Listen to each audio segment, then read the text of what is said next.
So I just got out of watching Oppenheimer, and I'm going to say it's maybe not a movie I would have seen. It's not a story I'm super interested in, but I decided to go see it because Christopher Nolan made it. And Christopher Nolan, with one exception, that being Tenet, has made a pretty unbroken stream of excellent movies. Interstellar, Inception, The Dark Knight trilogy, The Prestige. He's done a lot of really good movies, and Tenet, in my opinion, was the only flop, and you could maybe attribute that to COVID.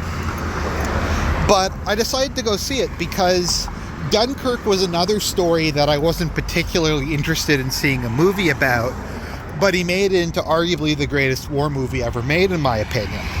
So I figured, let's see what Nolan's come up with. Maybe he could do it again. So the movie was better than I was expecting.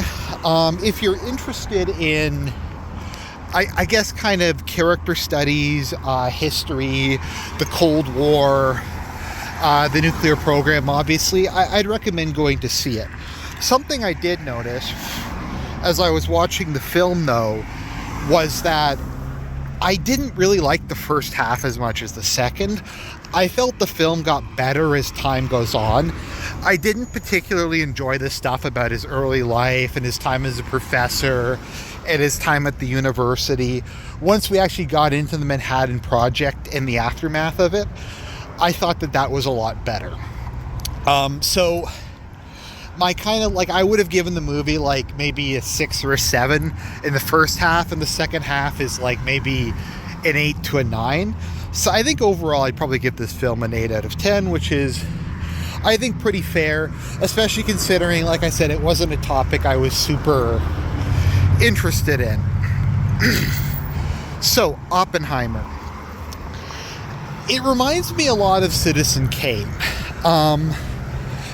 Not so much in how it's considered, but to me the core message of Citizen Kane was that you can know everything about a man, you can know all his actions, his background, the things he said and did, but still not really get a measure of him. Because at the end of Citizen Kane, you have no real understanding of who Kane was as a person. Charles Foster Kane was. And I feel that to a certain extent about Oppenheimer. Is you can go through the whole thing, you see all the major events in his life, his statements, stuff like that. And at the end of the movie, I felt I really didn't have any conception of who he was exactly. And maybe he's one of those people who he himself didn't know who he was. And that was kind of what made him an interesting figure. So the whole film is obviously about the creation of the atomic bomb. Or I'm a Dune fan, so I always call them atomics. So the first part of what made the first half kind of not that good was Hitler, and it was just constantly Hitler, the Holocaust, the anti-Semitism, and just going on about it. I will say it's interesting that this movie was way less political than the Barbie movie was. So you have a movie about World War II, Nazis, the Holocaust, nuclear weapons, the mutually assured destruction, and it was substantially less political than the other film is. I do think while it is probably more anti-nuclear, it does, I think, present both sides of the issue. And if anything, it's kind of more of a tragedy than necessarily one side, the pro-nuclear side is evil or the anti-nuclear side is evil. It's just an incredibly difficult issue. Because as people said, if you don't do it, then someone else will do it. If we don't build the hydrogen bomb, then the other side will build it first. And it's a difficult question. So I think the movie, more so even than kind of the story of Oppenheimer, is about ethics in video game journalism, or rather ethics in atomic usage, the usage of atomics. And I don't think this is an issue I've really talked about. This is one of the issues that I've really evolved on over time. When I was younger, I used to be a very strong supporter of nuclear weapons. That is, I thought that the great powers possessing atomics would mean we wouldn't have a major war again. We wouldn't have something like World War II, because the threat of mutually assured destruction was so great that the Russians, the Chinese, the Indians, the Americans, we wouldn't have a giant industrial war again between great powers. Now, I changed my opinion a long time before that, but I think as the Ukraine war proves, industrial warfare is not as dead as we all thought it was. And it may very well be something we see again, perhaps between nuclear powers in the future. So I had thought that there was enough safeguards, that people were rational enough that they wouldn't use nuclear weapons first. And then I kind of shifted my opinion and said, okay, strategic nuclear weapons are bad, but maybe we can keep tactical ones. Maybe we can get rid of ICBMs and submarine launched ones, and they're more just designed to cause a stalemate between the various parties. Now, SERP actually changed my opinion on this, because he basically said if we don't have strategic nuclear weapons, people will just start using tactical ones. Because it will just be seen as something you can use to a limited extent. And kind of one of the things that prevents people from using strategic nuclear weapons is you can't use them to a limited extent. You can only use them to a full-on extent. Beyond that, I think as I've gotten older, I've realized more and more that some people are so ideologically committed. I'm talking about lots of people, the neocons, Islamists, the social, I don't know what you want to call them these days, the social revolutionaries, even kind of some people on my side of the political spectrum, that they do have the conviction to use nuclear weapons. Do a first strike. I think it's quite possible. As I've said, and this is another point that CERT made to me, if you were to go back and vote in the Obama-McCain election, I probably would have supported Obama, because McCain was nuts and he might have started a nuclear war, much like Hillary might have started a nuclear war. You can't. I think it's from Fog of War. Robert McNamara said, "Rationality alone won't save you. You can't count on people being rational. You can't count on people." Having a self-preservation instinct.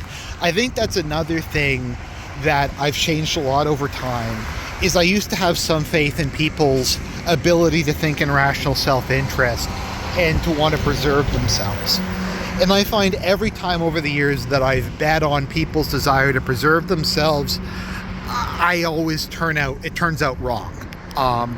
At least in the current environment, ideology is much more important than any sort of self-preservation. And so I've come to the decision that I think we should pursue nuclear disarmament. That the great powers and the minor powers should pursue a policy of eliminating nuclear weapons. I think, and then you'll say, well, what if North Korea has nuclear weapons? Maybe they have like a couple dozen. Does it really matter? Conventional weapons are pretty strong, as we're seeing in Ukraine. Are we really supposed to believe that North Korea's 24 shitty bombs is more powerful than, well, at least before they depleted their stocks, what the US and South Korea have? I think we've seen pretty decent proof that smart bombs and stealth fighters and cruise missiles and thermobaric bombs and fuel air bombs and all this kind of thing is perfectly capable of causing mass destruction without having to resort to atomics. And so long as atomics exist, so long as strategic nuclear weapons exist, there is always the chance that something could go wrong, even if that is 1 in a trillion. Do you really want to take that chance? We've never had something that can wipe out humanity at the push of a button before. And I think we can't necessarily put the genie back in the bottle, but we can at least get to a point where we don't have enough atomics to destroy the world anymore. Even if a couple countries have a couple dozen secret ones, it's once again, it's so what? It's Okay, they can launch a couple nukes, they kill tens of thousands of people, and then they face mass retaliation from conventional weapons. I mean, conventional weapons are bad and all, but at least they don't cause mass radiation, and at least they don't have the potential to wipe out humanity. So I do think we should pursue nuclear disarmament. I believe Reagan, I forget when SALT happened, if that was under Reagan, but if it was, that was one of the best things he ever did. I think one of the worst aspects of the deteriorating relationship between Russia and America is that we don't have nuclear, the treaties that were reducing the number of weapons are in place. Of course, given how large a lot of the existing arsenals are, I think you'd have to come to, once again, agreements where everyone gradually gets rid of them, and they just have to be open about it and show proof that they're being dismantled. But it's just something that I think is too dangerous to exist. It's something like where we're getting into viral or bacterial warfare. Just the potential for it to just destroy the world and wipe out humanity is just something I don't think we can take a chance with. Because the human history is full of weapons, be it swords, catapults, knives, guns, aircraft, missiles. And this has been a part of us since Cain killed Abel with a stone. And you've seen cases where millions of people can be killed with swords and millions of people can be killed with artillery shells and missiles.